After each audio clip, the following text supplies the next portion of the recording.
Sheriff Bill Young lays down the law on the campaign scandal. Plus, is there any kind of cover-up going on?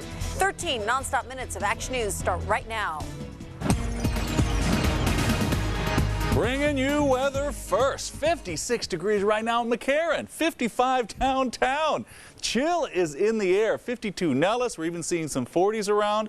By tomorrow morning, 7 a.m. Oh yeah. We should add some more R's into that, shouldn't we? 51 degrees. Do you know why it's going to be 51 degrees at 7 a.m.? Because overnight lows will be in the 40s. We'll have those for you coming up in Weather First.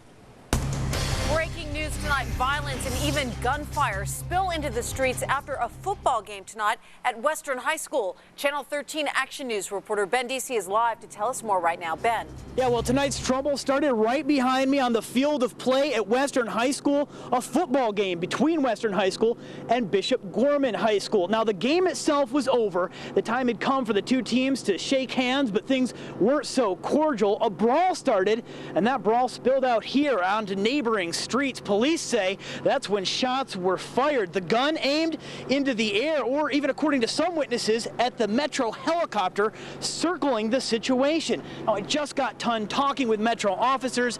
They tell me their suspect and his gun now in custody, arrested just up the street at a local donut shop. Meanwhile, folks in this neighborhood staying inside, trying to stay safe. The girls were outside, and we just heard something that sounded like gunshots, and I asked my wife if she thought it was a gunshot. She said yes, and I came out running to make sure they were okay, and I got them inside, and next thing you know, it was just full of cops. We didn't even know what happened. School officials have moved up the start time of football games, trying to encourage more parents to come out, trying to discourage criminal activity. They say for the most part that's worked, but it certainly didn't tonight. I'm Ben Deese reporting live now, Channel 13 Action News. A forceful promise tonight from Sheriff Bill Young. He says one signature will launch the most intense investigation Metro has ever seen. So tonight he's putting the ball back in Chrissy Mazzio's court to decide if she wants to pursue allegations of assault against gubernatorial candidate Jim Gibbons. Young also answered accusations that he and the department may have mishandled the case. As Channel 13 Action News reporter Melanie Brooks tells us, the sheriff came out swinging.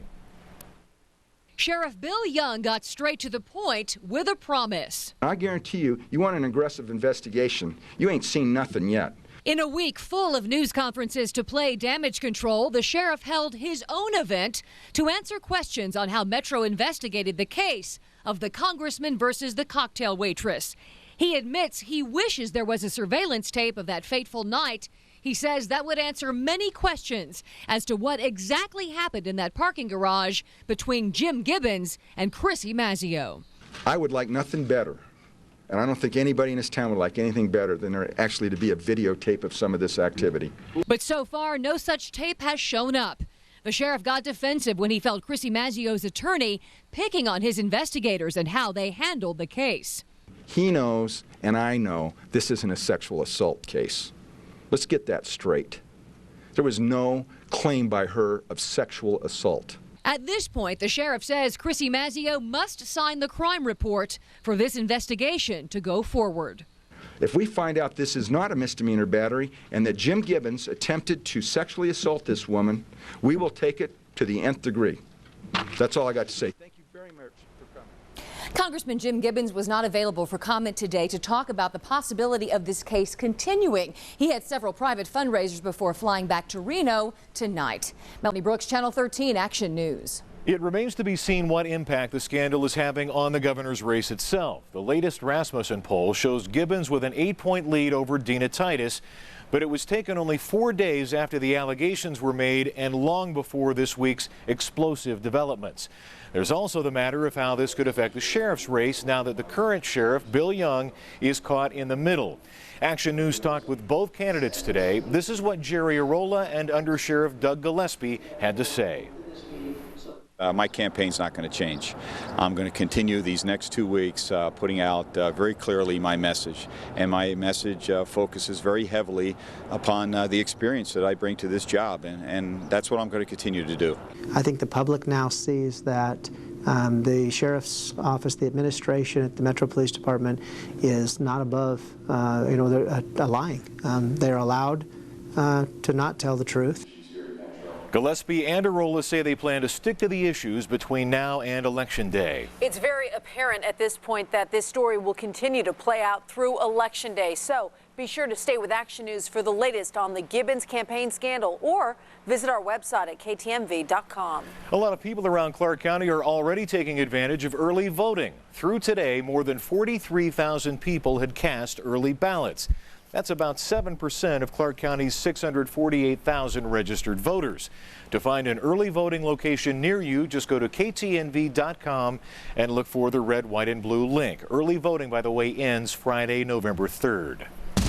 New tonight, 2 UNLV students had the scare of their lives tonight, and one of them was shot when their car was stolen right by the campus. 2 gunmen carjacked them in the Cox Pavilion parking lot. One suspect shot a student in the side. That student went to Sunrise Hospital. His wound is not fatal. Metro is still looking for the carjackers. They took a silver 2003 Mitsubishi Galant with damage to the driver's side. 2 suspects are on the run after carjacking an off-duty Metro officer. It happened about 2 in the morning on Wednesday near Charleston and Eastern. According to Metro, the suspects not only took his car, but also a police badge, the officer's uniform, and a handgun. Now, this is a photo of a similar car. It's described as a white 1999 Lexus GS 400 with the Nevada commemorative license plate number LV150U. If you have seen this car or you have any information on the suspects, you are urged to give Crime Stoppers a call at this phone number, 385-5555. You could be eligible for a cash reward. A $100,000 reward is being offered tonight for information leading to an arsonist who started a massive wildfire near Palm Springs, California that has claimed the lives of 4 firefighters. They were all killed when a wall of flames overtook them while they were battling the Esperanza fire. A 5th firefighter is in critical condition tonight. That blaze started early this morning, but it's already grown to more than 10,000 acres. And as you can see there, several houses have also been destroyed, and a state of emergency is currently in effect. We know more tonight about that deadly plane crash in Mojave County, Arizona. A family of 4 from Georgia died in that crash yesterday. 44-year-old Luis DeCastro, his 41-year-old wife, and their 2 children. Their plane went down yesterday afternoon while the family was headed from San Francisco to Phoenix. The plane has a parachute that can deploy in an emergency, but investigators don't know if it did deploy. A man is dead and a woman is facing serious charges after an accident on the Strip early this morning. Metro says a man from Massachusetts was riding a motorized scooter across the boulevard in front of Caesars when he was run down by a woman driving a Mercedes. The man died at the scene. Metro says the woman from Kansas was speeding. She's being charged with felony reckless driving. Later in the day, a school bus full of children got tangled up with a shuttle bus at Las Vegas Boulevard in Warm Springs. Luckily, nobody was hurt there. That school bus was carrying students from Hyde Park Elementary and Clark High Schools. The Las Vegas Grand Prix is coming in just a few months, and there is a lot more to it than just the race. There will be concerts, a boxing match, and a celebrity poker tournament. And it's looking for volunteers to help spread the word about the event. It needs about 600 people. Volunteers will work at all the different events from April 6th through the 8th. You'll get a shirt and a hat and discounted tickets for your friends and your family. So if you're interested, call either 279-3483 or 853-7333. When you wake up in the morning, don't forget to mumble Happy Nevada Day. Nevada entered the Union on October 31st, 1864, but it's now celebrated on the last Friday of the month. So in honor of Nevada Day, all public schools will be closed tomorrow along with UNLV and CCSN. That's why the high school football games were played tonight. Doug Kazarian will have highlights on those a little later. Also, most state and city offices will be closed tomorrow, but federal offices, including the post office, will be open. Banks are hit and miss, so call ahead. Now, Las Vegas's first complete late-night forecast with meteorologist Brian Schofield. They knew it was going to be bad, but not this bad. Denver, Colorado, 20 inches in the mountains by noon. Yeah, 20 inches. Hitting the mountains by noon. It canceled more than 100 flights in and out of Denver. Power out to tens of thousands of people. The good news is when I show you the satellite radar composite, you'll see that storm exiting to the east, so they'll get some time to get a little sunshine in there and maybe melt some of that snow. Take a look at our early warning desert Doppler. Very calm, and it's going to stay that way. We have kind of an uneventful next several days. Of course, overnight lows seem kind of eventful because we're dropping into the 40s, and we haven't seen that in quite a while, that's for sure. 48 degrees starting off tomorrow morning. That's your overnight low. That'll be chilly. We're going to show you the 7-day again, but you can see the 70s for highs and the 50s for lows, so we won't be in the 40s that many days, but nevertheless, take a look at what we had today. 68 degrees, chilly today, but this morning, no 40s this morning, 53 degrees, and remember the 40s are not records, 30s. Yeah, that's records. Set back in 1945, 35 degrees there. So we're not in jeopardy of breaking any records for highs or for lows, but either way, it will be very pleasant the next few days. Just chilly in the morning, and by the afternoon hours, somewhat mild. And here's why. Dry right now. Clear skies, calm winds. This time of night, yeah, that means we get rid of all that heating that the earth has just kind of stored up throughout the day. Remember, the sun heats the earth, then the earth heats the air. But in this case, they could use a little extra heat over in the Rockies. At least that storm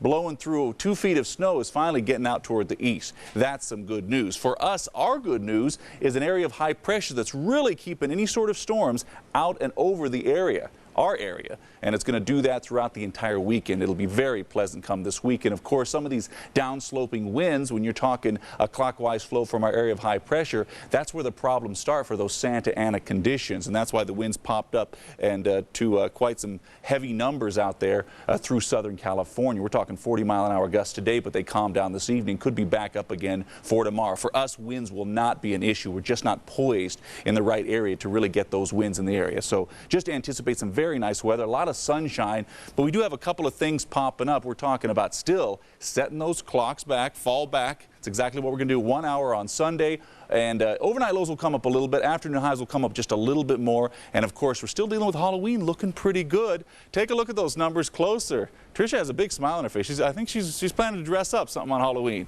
Either way, look at those. That's nice temperatures and really some uneventful weather in the short term at least. Now, the end of next week, you know, all bets are off because we could be thrown.